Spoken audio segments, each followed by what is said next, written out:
सभी स्टूडेंट्स को नमस्कार बेटा। और आप सभी जो है पिछले कई दिनों से मेरे साथ एक चीज़ को लेकर के डिस्कस कर रहे थे, आप सवाल उठा रहे थे कि सर आप जो है पब्लिक एडमिनिस्ट्रेशन के थर्ड ईयर के पहले पेपर के ऊपर वीडियो बनाएंगे कि नहीं बनाएंगे, खासतौर पे उनके उत्तर को लेकर के।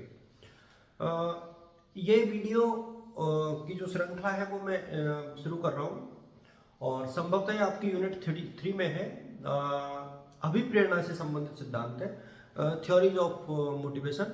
और मोटिवेशन के संबंध में आप लोगों के 3 विचारक महत्वपूर्ण हैं, मोस्लो, हजबर्ग और मैकग्रेगर।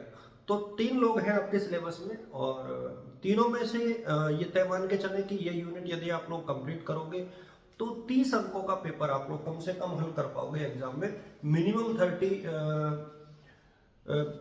की बात मैं कर रहा हूँ, कम से कम 30 जो है आप लोग कंप्लीट कर पाओगे।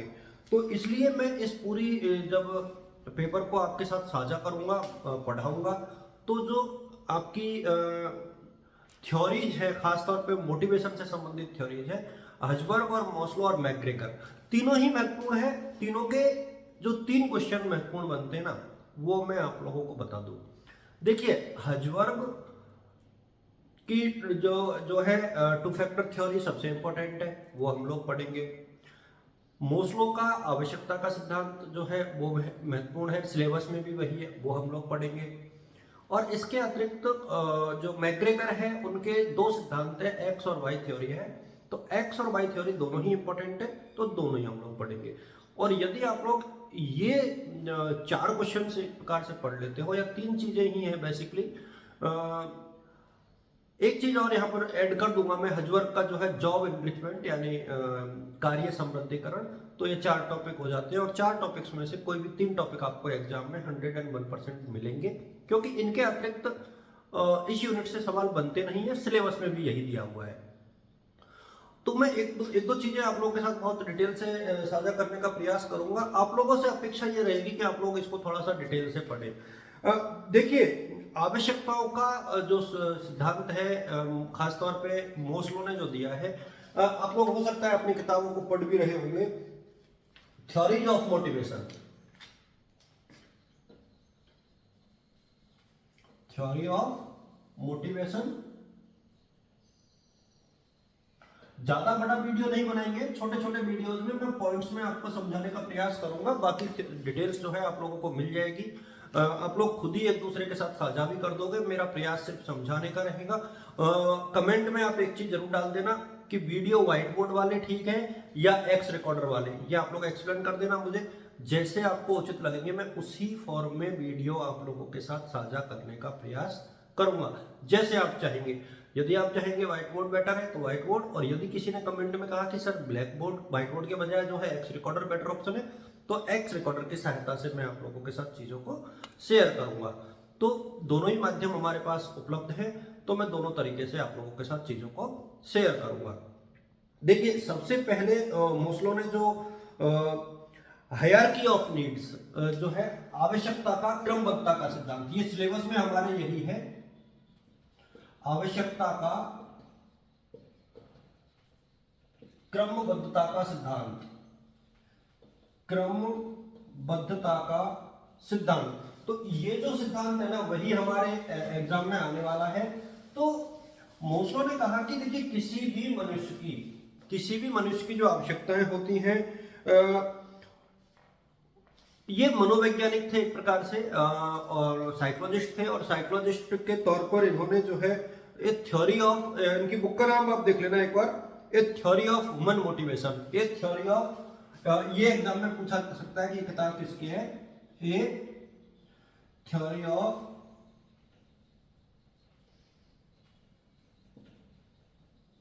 Human motivation. ये मोस्लो की बुक है, और मोस्लो ने इसमें काफी अच्छे से इसको एक्सप्लेन करने का प्रयास किया है, और इन्होंने क्रमबद्धता का सिद्धांत दिया है, जिसको हम लोग इंग्लिश में बोलते हैं हायरार्की ऑफ नीड्स, आवश्यकताओं की क्रमबद्धता का सिद्धांत। तो मैं यहाँ पर आप लोगों के साथ जो है जो आवश्यकताएं खासतौर पे इन्होंने फोकस की थी, जो बताई थी, मैं उन सबको आप लोगों के साथ साझा करने का प्रयास करूंगा कि कौन कौन सी जो नीड्स हैं जिनको बहुत स्ट्रेट फॉरवर्ड होकर के इन्होंने एक्सप्लेन किया है। और ये जो आवश्यकता है ना, इनकी डिटेल्स आप लोग अपनी बुक में से भी देख सकते हो। मैं सिर्फ क्रम आप लोगों के साथ सेट करके बता दूंगा कि कौन कौन से क्रम है जो आपको देखिए। जो शुरुआत में मॉस्लो ने 2 बार इनको एक्सप्लेन किया था, तो जो आवश्यकताओं का क्रमबद्धता का सिद्धांत है, मैं उसको उसी हिसाब से आप लोगों के साथ साझा करने का प्रयास करूंगा। और ये जो क्रिया है ना, वो नीचे से ऊपर की तरफ चलती है। देखिए, पहला जो है ना, वो शारीरिक आवश्यकताएं होती है हमारी, फिजिकल नीड्स। तो शारीरिक आवश्यकताएं यानी फिजिकल नीड्स।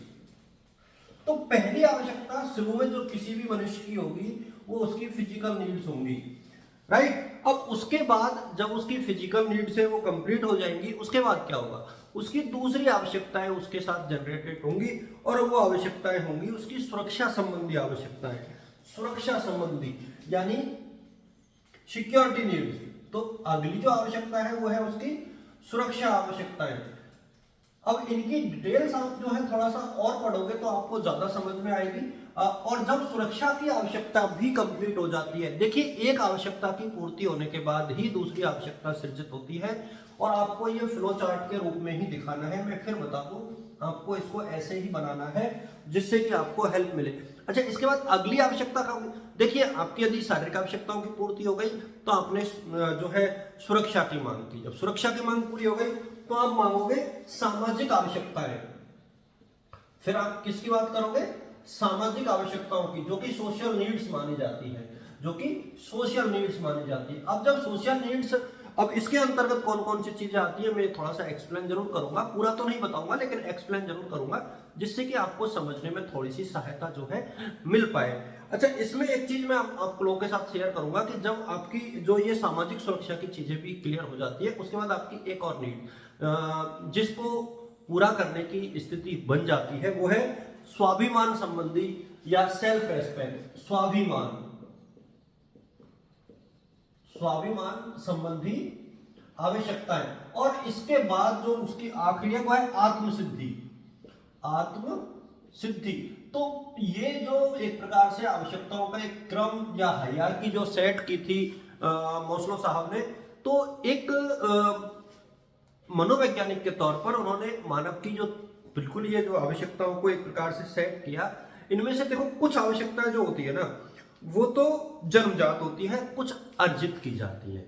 मतलब कुछ तो बाय बॉर्न होती है, एंड कुछ जो आवश्यकताएं होती हैं वो खास तौर पे एक्वायर्ड होती है। एक्वायर्ड में कौन कौन सी आएंगी, देखिए, इनहेंट यानी जन्मजात आवश्यकताएं कौन कौन सी होती हैं। शुरुआती जो आवश्यकताएं होती है, शारीरिक सुरक्षा संबंधी जो आवश्यकताएं होती हैं, शारीरिक और जो सुरक्षा संबंधी आवश्यकताएं होती है, ये तो होती है इनहेंट यानी जन्मजात।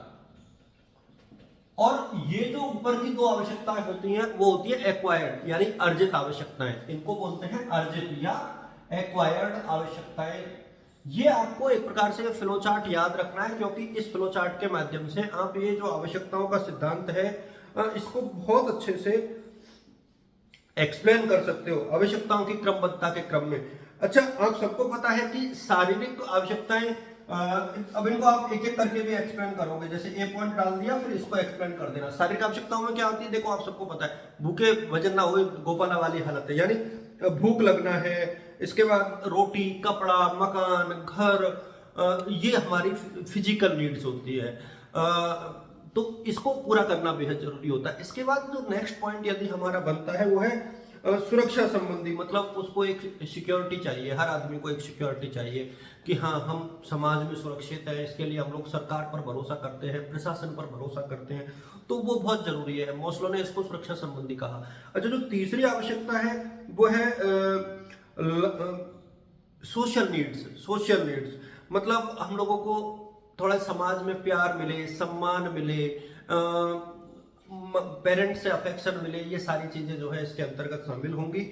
इसके बाद जो है द एस्टीम नीड्स मतलब एक प्रकार से स्वाभिमान और प्रतिष्ठा वाली बातें आती हैं। एस्टीम नीड्स में स्वाभिमान और प्रतिष्ठा, तो हर व्यक्ति को अपना सेल्फ एस्टीम जो होता है, सेल्फ रेस्पेक्ट होता है, वो प्यारा होता है, उसका पालन हर आदमी करना चाहता है। और जो लास्ट की होती है the need for self actualisation यानी आत्मसिद्धि। सेल्फ एक्चुअलाइजेशन मतलब एक प्रकार से जो पांचवा चरण है, जो सबसे बड़ा और महत्वपूर्ण चरण जो है, इसको माना गया है। इसमें जो मैस्लो की शुरुआती आवश्यकताएं हैं, देखिए मैं आपको बताऊं, उनको कहा गया है डी नीड्स। देखिए शुरू की जो चरण जो है ना, ये तो है डी नीड्स, इसको डी नीड्स कहा जाता है, और ऊपर की वाली को बी नीड्स कहा जाता है। डी नीड्स का मतलब है नीड्स डेफिसिट, हीनार्थ आवश्यकता है, यानी ये बेहद आवश्यक है, इनको जरूरी है पूरा करना। और जो बी नीड्स है, ये जो सेल्फ एस्टीम और जो सेल्फ एक्चुअलाइजेशन की बात करते हैं, वो एक अलग लेवल की नीड्स है, और वो भी आप किसी व्यक्ति के लिए बहुत जरूरी होती है। और मेरे हिसाब में इनके ऊपर जो बाद में चल करके थोड़ा सा मॉस्लो ने इसमें और कुछ करेक्शंस किए थे।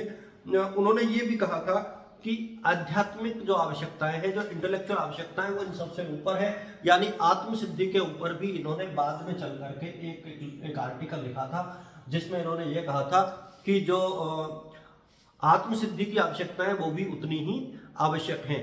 तो मॉस्लो का सिद्धांत आपको थोड़ा सा अच्छे से पढ़ लेना चाहिए, और बहुत अच्छे से इन्होंने अब किसी व्यक्ति विशेष की पर्सनैलिटी को आवश्यकताओं के माध्यम से बताया है। और ये क्वेश्चन आपके एग्जाम के हिसाब से बहुत जरूरी है, और इस क्वेश्चन में आपको करना क्या है वो मैं थोड़ा सा आप लोगों के साथ साझा कर दूं। देखिए आप शुरू में थोड़ा सा ये बता देना कि मॉस्लो कौन थे, और मॉस्लो ने आवश्यकताओं के लिए जो है एक आवश्यकताओं की क्रमबद्धता का सिद्धांत दिया। ये फ्लो चार्ट आप बना देना, हो सकता है आपकी बुक में भी दिया हुआ हो। इसके बाद इन फ्लो चार्ट्स का आप एक एक करके एक्सप्लेन करना कि शारीरिक आवश्यकताएं जो है शुरुआती आवश्यकता होती है, उसके बाद सुरक्षा संबंधी, फिर सामाजिक आवश्यकता होती है, स्वाभिमान। अब ये जो कुछ आवश्यकता है, ये तो जन्मजात होती है, यानी व्यक्ति में शुरुआत से ये एक प्रकार से इनहेंट होते हैं कि हाँ जरूरी है, ये तो होनी ही चाहिए। इसके बाद कुछ आवश्यकताएं जो है बाद में वो एक्वायर करता है, जैसे सेल्फ रेस्पेक्ट वाली बात है, किसी ने कोई अच्छा पद प्राप्त कर लिया, किसी ने बहुत अच्छा कार्य कर लिया, किसी ने कोई पुरस्कार प्राप्त कर लिया, तो फिर वो चीजें क्या होती है, वो उसकी एक्वायर्ड की गई है। आत्मसिद्धि वाली बात आ जाती है, जो लास्ट में आती है। देखो स्वाभिमान, आत्मसिद्धि, और इसके ऊपर मैंने एक चीज और आप लोगों के साथ, वो है आध्यात्मिक आवश्यकताएं। मतलब उसके बाद आदमी को कुछ नहीं, जैसे ओशो वाला ज्ञान है ना, तो ओशो वाली बात आ जाती है, यानी उसके बाद आदमी को कुछ नहीं चाहिए, है ना। फाइनली योग की दशा में चला जाना। तो इस प्रकार से इस क्वेश्चन को आप लोग को सॉल्व करना है। ज्यादा चीजें नहीं है, आसान है।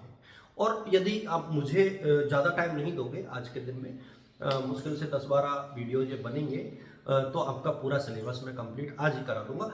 एक कमेंट में आवश्यक तौर पर इस वीडियो पे चाहूंगा, एक्स रिकॉर्डर या व्हाइट बोर्ड, उसी के बेसिस पर मैं अगला वीडियो बनाऊंगा। तो जब आप ये वीडियो देखोगे तो मैं इसको ऑब्जर्व करूंगा, और उसके बाद मेरा नेक्स्ट वीडियो आएगा। अब कैसे इसको कंप्लीट करवाना चाहोगे, with the help of X recorder और with the help of whiteboard. Thank you so much.